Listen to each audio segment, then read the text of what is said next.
Good morning friends, आप सभी का एक बार फिर से स्वागत है आपके अपने चैनल अभी स्टडीज पर। तो दोस्तों, आज की क्लास में हम 25 सितंबर 2021 के करंट अफेयर के जो भी इंपॉर्टेंट क्वेश्चन है उनके बारे में डिस्कस करेंगे। तो चलिए आज की वीडियो स्टार्ट करते हैं। आज का हमारा पहला क्वेश्चन है, भारत नेपाल संयुक्त सैन्य प्रशिक्षण अभ्यास सूर्य किरण। क्या नाम रखा है? भारत और जो नेपाल के बीच संयुक्त सैन्य प्रशिक्षण हो रहा है उसका क्या नाम है? सूर्य किरण। वो किस राज्य के पिथौरागढ़ में शुरू हुआ है? वो कहाँ पे स्टार्ट हुआ? पिथौरागढ़। तो पिथौरागढ़ किस राज्य का क्षेत्र? तो दोस्तों, इसके ऑप्शन है हमारे यहाँ पे पंजाब, राजस्थान, उत्तराखंड, गुजरात। तो यहाँ पे इस क्वेश्चन का आंसर है सी, उत्तराखंड। हाँ जी, उत्तराखंड। जो भारत और नेपाल के बीच संयुक्त सैन्य प्रशिक्षण अभ्यास हो रहा है सूर्य किरण, वो कहाँ पर हो? उत्तराखंड के पिथौरागढ़ में हो रहा है, जिसमें दोनों टुकड़ियां यानी कि भारत की और नेपाल की जो दोनों टुकड़ियां उनके बीच में तालमेल बैठाया जाएगा। उत्तर भारत एरिया के जीओसी लेफ्टिनेंट जो जनरल है एस महल ने वहाँ की जो सभा थी यानी कि भारत और जो नेपाल के सैनिक थे उनको संबोधित किया। आज का हमारा दूसरा क्वेश्चन है, नासा ने चंद्रमा के दक्षिणी ध्रुव के एक क्षेत्र पर पानी और बर्फ की खोज करने के लिए किस वर्ष में रोवर उतारने की घोषणा की है? चंद्रमा के दक्षिणी ध्रुव के एक क्षेत्र में पानी और बर्फ की खोज करने के लिए किस वर्ष रोवर उतारने की घोषणा की है? तो दोस्तों, इसके ऑप्शन है यहाँ पे 2022, 2023, 2024 या 2025। तो दोस्तों, इस क्वेश्चन का यहाँ पे आंसर है बी, 2023। हाँ जी, 2023। अमेरिका जो नासा कौन है? अमेरिका की अंतरिक्ष एजेंसी है नासा ने नोबाल क्रेटर के तौर पर चंद्रमा के दक्षिणी ध्रुव के एक क्षेत्र में पानी और बर्फ की खोज करने के लिए 2023 में रोवर उतारने की घोषणा की है। उन्होंने बताया कि 2023 में हम अपना एक रोवर चंद्रमा के जो दक्षिणी ध्रुव है वहां पर भेजेंगे। किस लिए भेजेंगे? पानी और बर्फ की खोज करने के लिए। ये नोबल क्रेटर चंद्रमा के दक्षिण ध्रुव क्षेत्र में एक प्रवाह गड्ढा है जिसका निर्माण छोटे खगोलीय पिंड से टकराने की वजह से हुआ था। जो नोबल क्रेटर है उसका निर्माण किससे हुआ था? जिसका निर्माण छोटे खगोलीय जो पिंड होते हैं के टकराने की वजह से हुआ था। आज का हमारा तीसरा क्वेश्चन है, केंद्रीय और अंतरिक्ष राज्य मंत्री का नाम बताइए जिन्होंने हाल ही में जम्मू में निर्यात प्रोत्साहन केंद्र जम्मू हाट का उद्घाटन किया है। किसका? जम्मू में निर्यात प्रोत्साहन केंद्र जम्मू हाट का उद्घाटन किया है। तो दोस्तों, इस क्वेश्चन के ऑप्शन है डॉक्टर जितेंद्र सिंह, डॉक्टर हर्षवर्धन, श्री रामनाथ कोविंद जी जो हमारा राष्ट्रपति है, श्री राजनाथ सिंह जी जो हमारे रक्षा मंत्री हैं। तो दोस्तों, इस क्वेश्चन का यहाँ पे आंसर है ए, डॉक्टर जितेंद्र सिंह। हाँ जी, डॉक्टर जितेंद्र सिंह। केंद्रीय और अंतरिक्ष राज्य मंत्री डॉक्टर जितेंद्र सिंह ने हाल ही में जम्मू में उद्यमियों, खरीदारों, विक्रेताओं और निर्यातकों के लिए एक मंच वाणिज्य सप्ताह के अवसर पर निर्यात प्रोत्साहन केंद्र जम्मू हाट का उद्घाटन किया है। इसे जो ये प्रोत्साहन के लिए किस किस के लिए? हाल ही में जो उद्यमियों, जो बिजनेसमैन होते हैं, खरीदार होते हैं, विक्रेता बेचने वाले और निर्यातक होते हैं जो इस चीजों का निर्यात करते हैं, वो इस उन सब के लिए एक मंच तैयार किया गया जिसका नाम क्या रखा है? जम्मू हाट।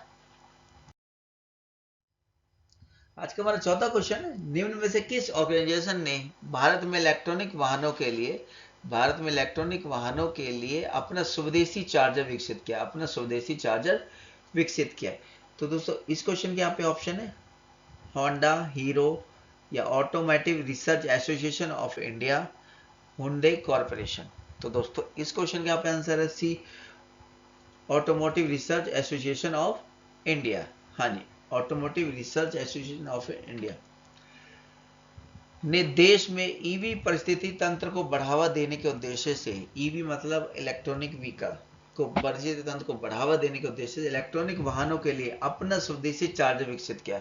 अपना स्वदेशी चार्जर विकसित किया है। एआरआई ने, एआरआई मतलब कि automatic research association of India ने AC001 नामक चार्जर विकसित किया। चार्जर का नाम क्या रखा गया? AC001 नामक चार्जर विकसित किया है। आज का हमारा पांचवा क्वेश्चन है, हाल ही में किस अभिनेता को यूनाइटेड किंगडम की रॉयल नेवी में मानद कमांडर पद पर नियुक्त कर सम्मान दिया गया? किस पर? रॉयल नेवी में मानद कमांडर पद पर नियुक्त कर सम्मान दिया गया है। तो दोस्तों, इसके ऑप्शन है हमारे Daniel Craig, Pierce Brosnan, Shahrukh Khan, Jack Black. तो यहाँ पे हमारा कुछ आंसर है यहाँ पे डैनियल क्रेग। हाँ जी, डैनियल क्रेग। जेम्स बॉन्ड के अभिनेता डैनियल क्रेग को यूनाइटेड किंगडम की जो रॉयल नेवी है वहां पे मानद कमांडर पद पर नियुक्त कर सम्मान दिया गया है। बता दें कि डैनियल क्रेग की नई James Bond film No Time to Die भारतीय सिनेमा में 30 सितंबर को रिलीज हो रही। कब हो रिलीज? भारतीय सिनेमा में 30 सितंबर को मूवी रिलीज हो जाएगी। नाम क्या है? James Bond film No Time to Die. No Time to Die से पहले Daniel Craig Casino Royale, questions of Solace, Skyfall and Spectres में जेम्स बॉन्ड की भूमिका निभा चुके हैं। जेम्स बॉन्ड 1953 में उपन्यासकार इयान फ्लेमिंग द्वारा बनाया गया एक काल्पनिक चरित्र था। जेम्स बॉन्ड क्या था? 1953 में जो उपन्यासकार थे इयान फ्लेमिंग द्वारा बनाया गया काल्पनिक चरित्र था। आज का हमारा छठा क्वेश्चन है, केंद्र सरकार ने शोध को बढ़ावा देने के उद्देश्य से शिक्षण संस्थाओं का पेटेंट शुल्क कितने प्रतिशत तक घटा दिया गया? केंद्र सरकार ने शोध को बढ़ावा देने के उद्देश्य से शिक्षण संस्थाओं का जो पेटेंट शुल्क था वो कितने प्रतिशत तक घटा दिया गया? तो दोस्तों इसके ऑप्शन है 50%, 80%, 40% या 20%। तो इस क्वेश्चन का यहाँ पे आंसर है 80% बी। हाँ जी, केंद्र सरकार ने शोध को बढ़ावा देने के मकसद से शिक्षण संस्थाओं का पेटेंट शुल्क 80% तक घटा दिया गया। कितने प्रतिशत तक घटा दिया? 80% तक घटा दिया है। आत्मनिर्भर भारत अभियान के तहत ज्ञान अर्थव्यवस्था में नवाचार और रचनात्मकता को प्रोत्साहित करने के लिए पेटेंट फ्लाइंग में ये राहत दी गई है। सरकार ने पेटेंट संशोधित नियम 2021 को अधिसूचना भी जारी कर दिया है। पेटेंट संशोधित नियम 2021 की अधिसूचना भी जारी कर दी। आज का हमारा सातवां क्वेश्चन है, पंजाब के जो मुख्यमंत्री जो नए बने हुए हैं चरणजीत सिंह चन्नी ने निम्न में से किसे राज्य का नया मुख्य सचिव नियुक्त किया? राज्य का यानी कि पंजाब का नया मुख्य सचिव किसको बनाया है? बाकी जो नए मुख्यमंत्री चरणजीत सिंह चन्नी ने। तो दोस्तों इसके ऑप्शन प्रमोद तिवारी, मोहन अग्रवाल, अनिरुद्ध तिवारी या विमल सिंह।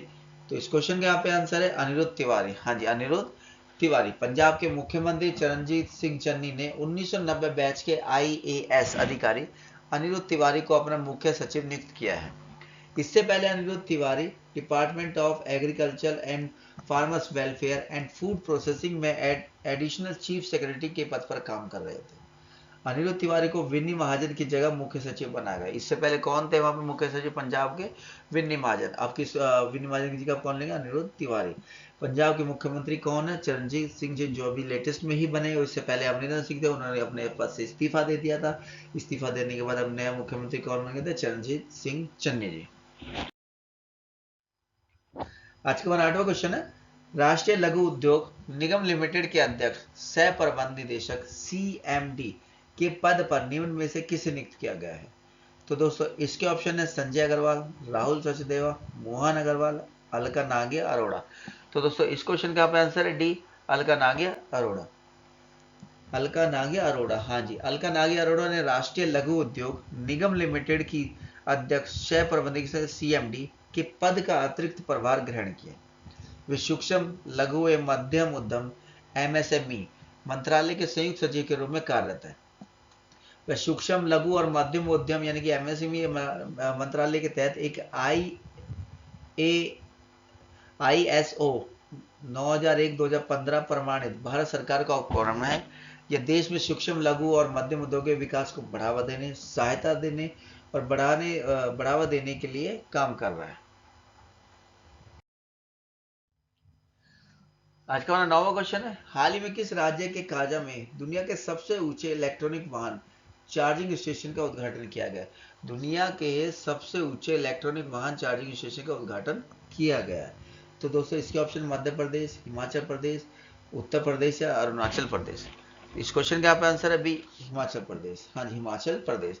हिमाचल प्रदेश के लाहौल स्पीति जिले के काजा में दुनिया का सबसे ऊंचा इलेक्ट्रॉनिक चार्जिंग स्टेशन बनाया गया है। स्थायी पर्यावरण को बढ़ावा देने के लिए विश्व के सबसे ऊंचे इलेक्ट्रॉनिक वाहन चार्जिंग स्टेशन का उद्घाटन किया गया है। ये काजा में 500 फीट पर दुनिया का सबसे ऊंचा इलेक्ट्रॉनिक वाहन चार्जिंग स्टेशन। कहाँ में? काजा में 500 फीट की ऊंचाई पर दुनिया का सबसे ऊंचा इलेक्ट्रिक वाहन चार्जिंग स्टेशन है। आज का हमारा 10वां क्वेश्चन है, संयुक्त राष्ट्र की खाद्य एजेंसी के अनुसार किस देश में 16 मिलियन लोग भुखमरी की ओर बढ़ रहे हैं? संयुक्त राष्ट्र की खाद्य एजेंसी के अनुसार किस देश में 16 मिलियन लोग भुखमरी की ओर बढ़ रहे हैं? तो दोस्तों इसके ऑप्शन है हमारे यमन, सीरिया, ईरान या इराक। इस क्वेश्चन का आंसर है ए यमन। संयुक्त राष्ट्र की खाद्य एजेंसी के प्रमुख डेविड बैसली के मुताबिक यमन में 16 मिलियन लोग भूखमरी की ओर बढ़ रहे हैं, यानी कि 1 करोड़ 60 लाख लोग वहां पे भूखमरी की ओर बढ़ रहे हैं। डेविड बसली ने यह भी चेतावनी दी कि यमन में लाखों लोगों के भोजन के राशन में अक्टूबर 2021 में कटौती की जाएगी, जब तक कि नई फंडिंग वहां नहीं पहुंच जाती। यमन के मानवीय संकट पर एक बैठक के दौरान उन्होंने कहा कि अमेरिका, जर्मनी, संयुक्त अरब अमीरात और सऊदी अरब के दानदाताओं ने सहायता की। इस फंडिंग ने अकाल को टालने में मदद की है। जो उन्होंने फंडिंग दी है उससे जो अकाल था वो थोड़े दिन के टल गया, लेकिन वहां से बिल्कुल तरीके से खत्म नहीं हो पाया। तो दोस्तों आज की वीडियो में इतना ही। अगर वीडियो पसंद है तो वीडियो को लाइक करें, शेयर करें एंड चैनल को सब्सक्राइब करना बिल्कुल ना भूलें। जय हिंद, जय भारत।